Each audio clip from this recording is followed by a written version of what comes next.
कौशाम्बी की धरती पर एक ओर भगवान बुद्ध के चरण पड़े, दूसरी ओर सम्राट अशोक के स्तंभ खड़े हुए और उससे भी पहले यहाँ वैदिक ऋषियों के यज्ञों की अग्नि प्रज्वलित होती थी। यही कौशाम्बी को भारत के सबसे अद्भुत ऐतिहासिक स्थलों में से एक बनाता है।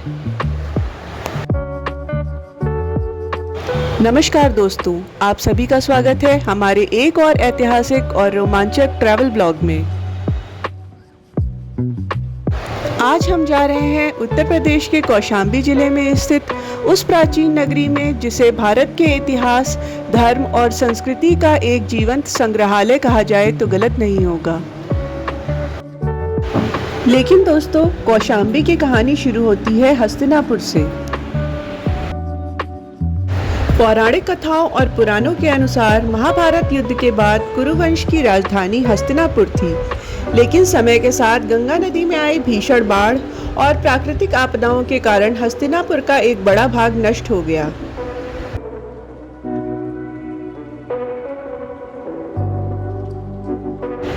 तब राजा निचक्षु ने अपनी राजधानी हस्तिनापुर से हटाकर कौशाम्बी में स्थापित की। यही वह क्षण था जिसने कौशाम्बी को इतिहास के पन्नों में एक विशेष स्थान दिलाया। 6ठी शताब्दी ईसा पूर्व तक कौशाम्बी वत्स महाजनपद की राजधानी बन चुकी थी और भारत के 6 सबसे समृद्ध एवं महत्वपूर्ण नगरों में इसकी गणना होती थी। यमुना नदी के किनारे बसा यह नगर व्यापार, संस्कृति और शिक्षा का प्रमुख केंद्र था। दोस्तों, हमारी यात्रा की शुरुआत होती है राजा उदयन के किले से। राजा उदयन वत्स महाजनपद के सबसे प्रसिद्ध शासकों में से एक थे।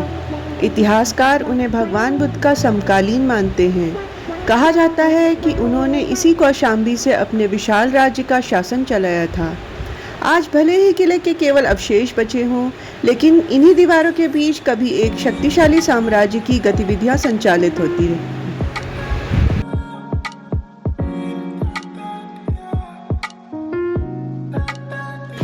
राजा उदयन का नाम केवल इतिहास में ही नहीं बल्कि संस्कृत साहित्य में भी अमर है।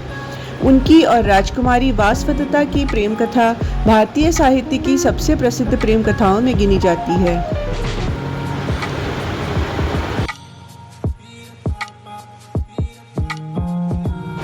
अब हम बढ़ते हैं कौशाम्बी के सबसे प्राचीन रहस्यमयी स्थलों में से एक शयनचिति स्थल की ओर।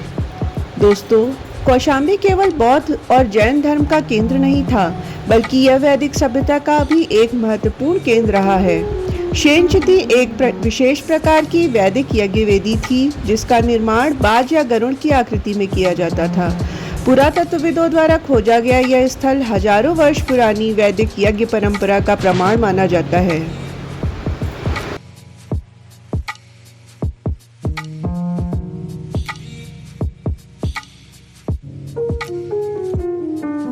अब हम पहुंचते हैं उस स्थान पर जिसने कौशाम्बी को बौद्ध धर्म के विश्व मानचित्र पर स्थापित किया, घोषिताराम विहार।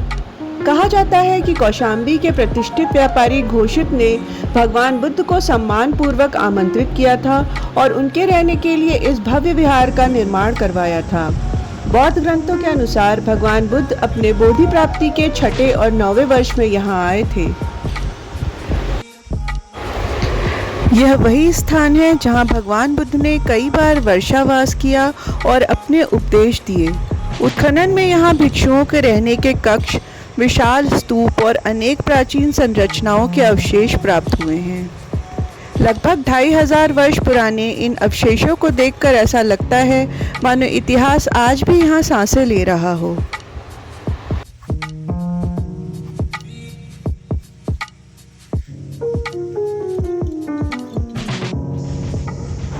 घोषिताराम विहार से आगे बढ़ते हुए हम पहुंचते हैं सम्राट अशोक से जुड़े एक अत्यंत महत्वपूर्ण स्थल पर।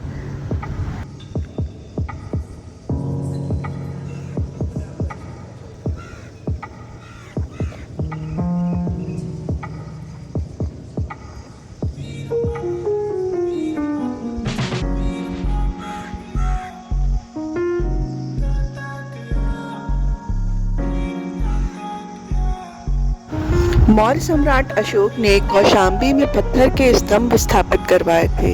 इन स्तंभों में से एक पर उन्होंने बौद्ध संघ में एकता बनाए रखने और विभाजन से बचने का संदेश अंकित कराया था। यह इस बात का प्रमाण है कि उस समय कौशाम्बी बौद्ध धर्म का कितना बड़ा केंद्र था। मुगल काल में अशोक के एक स्तंभ को प्रयागराज किले में स्थानांतरित कर दिया गया था, लेकिन आज भी यह स्थल हमें मौर्यकालीन गौरव की याद दिलाता है। दोस्तों, अब हम पहुंचते हैं आधुनिक कौशाम्बी के उन स्थलों पर जहां पूरी दुनिया से बौद्ध श्रद्धालु आते हैं। सबसे पहले हम देखते हैं श्रीलंका द्वारा निर्मित लंका राम मंदिर। इसकी वास्तुकला और शांत वातावरण मन को तुरंत आकर्षित कर लेते हैं। यहाँ की भव्य बुद्ध प्रतिमा और प्रार्थना स्थल आध्यात्मिक शांति का अनुभव कराते हैं। इसके बाद हम पहुँचते हैं कंबोडियन बौद्ध मंदिर में। इस मंदिर की वास्तुकला में कंबोडिया की प्रसिद्ध खमेर शैली की झलक दिखाई देती है। इसकी सुंदर नक्काशी और कलात्मक संरचना इसे बेहद आकर्षक बनाती है।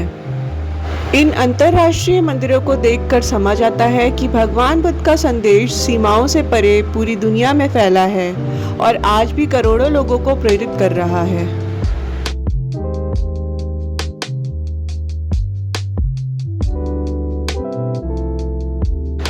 लेकिन कौशाम्बी की पहचान केवल बौद्ध धर्म तक सीमित नहीं है।